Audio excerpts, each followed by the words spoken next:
نحمده ونصلي على رسوله الكريم أما بعد فأعوذ بالله من الشيطان الرجيم بسم الله الرحمن الرحيم رب اشرح لي صدري ويسر لي أمري واحلل عقدة من لساني يفقهوا قولي السلام علیکم ورحمۃ اللہ وبرکاتہ۔ تو جی آج ہماری نیو سورہ سٹارٹ ہو رہی ہے، سورہ ابراہیم۔ پہلے اس سورہ کی تھوڑی سی تعریف۔ یہ سورہ مکی ہے، قرآن پاک کی ترتیب کے حساب سے اس کا نمبر 14 ہے اور نزول کے اعتبار سے اس کا نمبر 72 ہے۔ اس میں حضرت ابراہیم علیہ السلام کا ذکر ہے، اس مناسبت سے اس سورہ کو سورہ ابراہیم کہتے ہیں۔ تو آئیے دیکھتے ہیں اس سورہ کے ذریعے اللہ سبحانہ و تعالی ہمیں کیا ہدایات دے رہا ہے۔ اس کی فرسٹ آیت میں نزول قرآن کا مقصد بیان کیا جا رہا ہے۔ الف لام را حروف مقطعات ہیں۔ اے پیغمبر، یہ ایک کتاب ہے جو ہم نے تم پر نازل کی ہے تاکہ تم لوگوں کو ان کے پروردگار کے حکم سے اندھیروں سے نکال کر روشنی میں لے آؤ، یعنی اس ذات کے راستے کی طرف جس کا اقتدار سب پر غالب ہے اور جو ہر تعریف کا مستحق ہے۔ بے شک یا رب العالمین، تیرے بتائے ہوئے راستے پر چلنا ہی عقل مندی اور سمجھداری ہے۔ سیکنڈ اینڈ تھرڈ آیت میں بتایا جا رہا ہے کہ کافر کون ہے۔ وہ اللہ کے آسمانوں اور زمین میں جو کچھ ہے اسی کی ملکیت ہے، اور افسوس ہے ان لوگوں پر جو حق کا انکار کرتے ہیں، کیونکہ انہیں سخت عذاب ہونے والا ہے۔ وہ لوگ جو آخرت کے مقابلے میں دنیا کی زندگی کو پسند کرتے ہیں اور دوسروں کو اللہ کے راستے پر آنے سے روکتے ہیں اور اس میں ٹیڑھ تلاش کرتے رہتے ہیں، وہ پرلے درجے کی گمراہی میں مبتلا ہے۔ یا اللہ، تو ہمیں ایسے گمراہ لوگوں میں شامل نہ فرمانا۔ فورتھ آیت میں بتایا جا رہا ہے کہ رسولوں کو انہی کی قوم میں سے کیوں چنا جاتا تھا، اور ہم نے جب بھی کوئی رسول بھیجا خود اس کی قوم کی زبان میں بھیجا تاکہ وہ ان کے سامنے حق کو اچھی طرح واضح کر سکے۔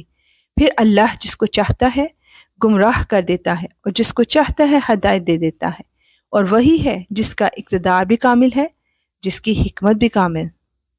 بے شک یا رب العالمین۔ ففتھ اینڈ سکسth آیت میں بتایا جا رہا ہے کہ کون سے لوگ اللہ کے دیے گئے امتحانات میں کامیاب ہوتے ہیں۔ اور ہم نے موسیٰ علیہ السلام کو اپنی نشانیاں دے کر بھیجا کہ اپنی قوم کو اندھیروں سے نکال کر روشنی میں لاؤ۔ مختلف لوگوں کو اللہ نے خوشحالی اور بدحالی کے جو دن دکھائے ہیں، ان کے حوالے سے انہیں نصیحت کرو۔ حقیقت یہ ہے کہ ہر وہ شخص جو صبر اور شکر کا خوگر ہو، اس کے لیے ان واقعات میں بڑی نشانیاں ہیں۔ اور وہ وقت یاد کرو جب موسیٰ علیہ السلام نے اپنی قوم سے کہا تھا کہ اللہ نے تم پر جو انعام کیا ہے اسے یاد رکھو، کہ اس نے تمہیں فرعون کے لوگوں سے نجات دی جو تمہیں بدترین تکلیفیں پہنچاتے تھے اور تمہارے بیٹوں کو ذبح کر ڈالتے اور تمہاری عورتوں کو زندہ رکھتے تھے، اور ان تمام واقعات میں تمہارے پروردگار کی طرف سے تمہارا زبردست امتحان تھا۔ اللہ اکبر۔ آیت 7 to 8 میں بتایا جا رہا ہے کہ نعمتیں کیوں چھن جاتی ہیں، اور وہ وقت بھی جب تمہارے پروردگار نے اعلان فرما دیا تھا کہ اگر تم نے واقعی شکر ادا کیا تو میں تمہیں اور زیادہ دوں گا، اور اگر تم نے ناشکری کی تو یقین جانو میرا عذاب بڑا سخت ہے۔ اور موسیٰ علیہ السلام نے کہا تھا کہ اگر تم اور زمین پر بسنے والے تمام لوگ بھی ناشکری کریں تو اللہ کا کوئی نقصان نہیں، کیونکہ اللہ بڑا بے نیاز ہے، بذات خود قابل تعریف۔ بے شک یا رب العالمین، اور تیری دی ہوئی نعمتوں کا بہترین طریقے سے شکر ادا کرنا ہو تو اس کا استعمال ایسا کیا جائے جس سے دنیا اور آخرت دونوں سنور جائیں۔ آیت 9 اور 10 میں رسولوں کی اپنی قوم کے ساتھ کشمکش کو بیان کیا جا رہا ہے۔ اے کفار مکہ، کیا تمہیں ان لوگوں کی خبر نہیں پہنچتی جو تم سے پہلے گزر چکے ہیں، قوم نوح، عاد، سمود اور ان کے بعد آنے والی قومیں جنہیں اللہ کے سوا کوئی نہیں جانتا؟